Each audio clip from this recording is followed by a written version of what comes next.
Entonces, doctora Joana, por ejemplo, usted dice, listo, de Familias en Acción, estas personas pasan a renta ciudadana, pero pregunta, ¿todos o algunos ya quedan por fuera? Aquellos hogares que hoy en día sean pobres extremos van a ser parte de renta ciudadana. Todos los hogares en pobreza extrema. Nosotros en renta ciudadana tenemos dos tipos de transferencias. Una que son para las madres cabeza de hogar con niños y niñas en primera infancia, que es lo que ustedes han escuchado mucho del señor presidente, que es donde el esfuerzo se quiere enfocar porque son las que tienen mayores barreras para poder superar esa situación de pobreza extrema.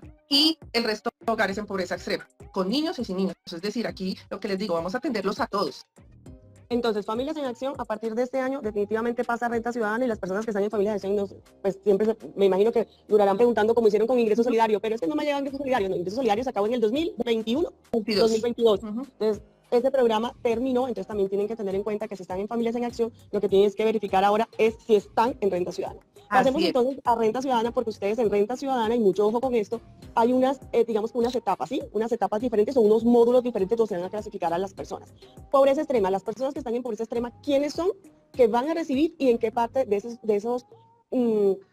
esas etapas de renta ciudadana quedan? Bueno, este es el año del cambio profundo en transferencias. Eso lo que nos está llevando es a, como tú lo dices, ir progresivamente implementándolo. Este año, ¿cómo va a arrancar? La primera etapa va a ser los hogares en pobreza extrema, con madres cabeza de hogar, que tengan niños y niñas menores de 6 años. ¿Cómo los identificamos? A través del CISBEN. El CISBEN es fundamental. Aquí la invitación que hacemos siempre en todos los espacios es que los hogares tengan al día su encuesta CISBEN. La pueden solicitar en las alcaldías de sus municipios. Si hay un cambio de domicilio, que se hayan ido para otro municipio, que su conformación familiar cambió, por ejemplo, nació un nuevo bebé, que hay una situación que ustedes saben que les va a afectar su clasificación, deben solicitar esa actualización de la encuesta, porque la mirada que nosotros damos es cómo estamos viendo la encuesta. Entonces, ahí es donde nosotros estamos identificando a estos hogares. Y a esto se le suma también en esta primera etapa esos hogares en pobreza extrema, que son la clasificación A del CISBEN, que tengan algún integrante con una discapacidad que genere que tengan que cuidarlo permanentemente. Entonces aquí hay doble barrera. El que no puede salir a trabajar por estar cuidando y la persona que tiene esa discapacidad que no puede generar ingresos por su condición de salud. Esos hogares son como la primera etapa. Entonces, los hogares que tienen jefe hogar, mujer, que solamente que tienen niños en primera infancia, y los que tienen una persona con una discapacidad que requiera un cuidado permanente. Y en el transcurso del año, estamos estimando que sea entre mayo y junio, entra la segunda etapa, que son el resto de hogares en pobreza extrema. Todos los que estén clasificados en A van a entrar. Por ahí estaba leyendo que cuándo van a pagar, porque yo sé que la gente, aquí uno les cuenta y les explica, pero lo que quieren es cuándo pagan. Sí. Nosotros, claro, nosotros tenemos previsto que ya en abril empezamos pagos. Queríamos empezar en marzo, ese era nuestro propósito, pero resulta que en la Semana Santa es a finales de marzo, es prácticamente toda la semana en festivo, y eso, digamos que desde el operativo, que yo sé que esto la gente pues no lo tiene por qué saber que es así, pero desde el operativo se tiene unas limitaciones, porque esa Semana Santa básicamente es muy difícil hacer trámites para poder entregar el recurso. Entonces, nosotros ya tenemos previsto que en abril arrancamos, y estos pagos van a ser cada 45 días. Entonces, ya las personas pueden ir empezando a hacer cuentas. Bueno, si recibí el recurso aquí, entonces, ¿dentro de cuánto me llega? Igual nosotros siempre estamos contando, tú sabes que nosotros estamos avisándole a los medios, mire, vamos a empezar a pagar, avisen a la gente. ¿Qué va a pasar en marzo? Para que lo tengan en cuenta las personas que nos escuchan. Vamos a sacar el primer listado. Vamos a informar dónde pueden consultar. Recuerden que esta primera etapa va a ser con este grupo que les vuelvo y les repito, madres cabeza de hogar con niños menores de 6 años, y con ellas vamos a arrancar esta fase de red.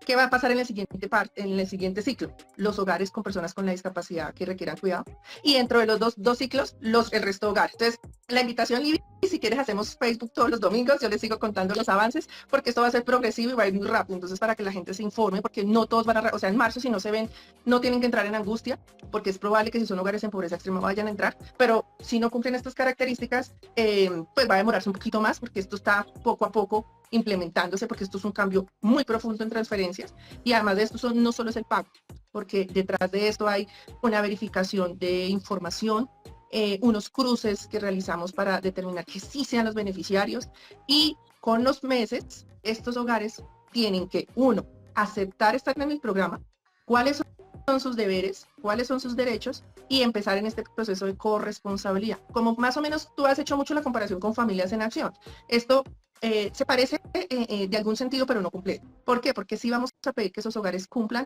con unas tareas en salud, en educación, en productividad, en ambiente, en cuidado, y cada una, en la medida que vaya siendo parte del programa, va enterándose qué tiene que hacer, porque ya no son solo los niños los que tienen que cumplir, ya va a tener que cumplir la mamá, va a tener que cumplir el papá, o sea, son todos los que tienen que estar involucrados en el proceso. Bueno, doctora Joana, entonces como para hacer ese punto ABC para que las personas nos entiendan, entonces a partir de marzo sale el primer listado, ¿cierto? Este primer Pero no va a ser el listado único. no es el único, es el primer listado y este primer listado corresponde a personas en pobreza extrema, con niños menores de 6 años. Sí, que sean jefes de hogar, que sean, o sea, lo que técnicamente se llama hogar monoparental, es decir, la mujer está solita y Con tiene a los sus niños. hijos. Y tienen que cumplir salud y educación. No, todavía no, Perfecto. eso todavía no. Eso Eso va no. más adelante. Y a estas personas les van a pagar ¿cuánto? 500.000 pesos. 500.000 pesos, listo. Nuestro segundo listado saldría más o menos mayo. Más Bueno, o van a menos empezar a salir. saliendo durante todo el año. Y la segunda etapa, porque por ejemplo aquí nos acaban de preguntar qué pasa con las personas en condición de discapacidad, entonces la segunda etapa sería las personas en condición de discapacidad. Ana Cecilia nos pregunta, ¿entran en el listado, en el segundo listado? Sí, correcto. Vamos a ir, los listados van creciendo. ¿Y estas personas les van a pagar cuánto? 500.000. 500.000. Entonces también estarían en pobreza Sí. extrema. Perfecto. Ahora pasemos a bueno, usted dice que el primer pago se va a hacer en abril. Sí. Listo, entonces ya tenemos esos 3 datos, que es lo que siempre pregunta la gente. Ahora pasemos a la tercera etapa de renta ciudadana, porque como lo decíamos, una cosa es pobreza extrema, otra cosa es personas en condición de discapacidad, pero también hay otras etapas. ¿Cuáles son las etapas? ¿Se les va a dar dinero? ¿No se les va a dar dinero? ¿Qué tienen que cumplir las personas? La siguiente etapa es el resto de hogares en pobreza extrema. O sea, los pobreza extrema de A1 a todo a A5. todo A5, perfecto. todo A. Entonces, ¿aquí quiénes van? Los hogares, por ejemplo, donde esté papá y mamá, donde hayan niños mayores de 6 años, donde no hayan niños, porque también vamos a tener en cuenta los hogares donde no hay niños, porque eso digamos que, si ves que eso recoge muchas cosas de lo que hemos implementado, no es familias, porque familias en acción se concentraban solo en hogares con niños. Y ellos son los que van a poder ya entrar en esa tercera etapa, en donde les vamos a informar cuándo ingresan y cuáles van a ser también sus obligaciones y sus derechos en el programa.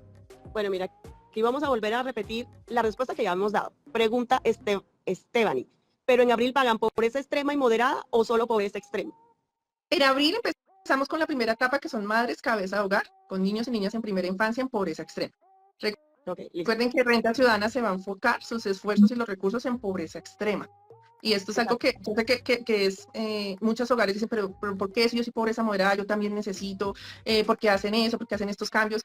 Y aquí digamos que el mensaje que nosotros queremos dar desde el gobierno y desde esa línea que nos ha dado el presidente es que hay millones de hogares, millones, no son miles, millones de hogares que no están logrando comer, que tienen unas barreras de ingresos importantísimas, que desafortunadamente están en unas condiciones de vida muy complejas, que viven en cinturones de miseria, que tienen a sus hijos aguantando hambre y no les está llegando ningún apoyo del Estado. Quizás antes alcanzaban algunas con los programas que teníamos. Con Renta, la idea es llegar a todos esos hogares, que son 2.800.000 hogares en Colombia y 7 millones de personas aproximadamente. Entonces, hagan la cuenta, somos alrededor de 50 millones de colombianos. Estamos diciendo que entre el 7 y 8% de nuestros compatriotas, de nuestros hermanos colombianos, no están comiendo. Entonces, es con ellos que queremos concentrar esos esfuerzos de Renta Ciudadana. Bueno, aquí pregunta Yade. Dice, por favor me responde esta pregunta. Yo como madre cabeza de hogar, si llego a conseguir un trabajo temporal, ¿me retiran de Renta Ciudadana? No, porque es que nosotros lo que estamos buscando es precisamente que consoliden capacidad, que logren esa estabilidad, porque este programa sí tiene una característica, y le agradezco esa pregunta a la persona que nos acompaña, es que no va a ser permanente como funcionó, por ejemplo, familias, que hasta que se graduara el niño y pues, la señora podía estar 18 años en el programa, y si tenía un bebé entonces se le sumaba 22. Nosotros tenemos familias que estuvieron desde el 2000 hasta el 2023 felices de estar en Familias en Acción, porque casi que renovaban hijos. Aquí no, aquí la intervención es en un periodo específico, porque durante ese periodo las vamos a acompañar, y esto es algo que hace parte de esa ruta integral, porque es que les queremos dejar capacidad, que puedan conseguir un empleo o tener un emprendimiento o un modo de vida que les genere ingreso, porque es que este subsidio, y esa es la crítica que hay con los subsidios y con los programas de transferencias, es que vuelven a la gente vaga, que es que quieren ser pobres para recibir este dinero. No, aquí los vamos a acompañar, vamos a hacer un proceso para que al final, en el momento en que la transferencia se vaya, ese hogar ya pueda vivirse una transferencia y puedan entrar otros hogares que necesitan el apoyo del Estado y logren esa ruta para que al final eso se vuelva un ciclo virtuoso, y pues ustedes en 2, 3, 4 años van a ver las cifras en Colombia, como la pobreza extrema la vamos a empezar a acabar.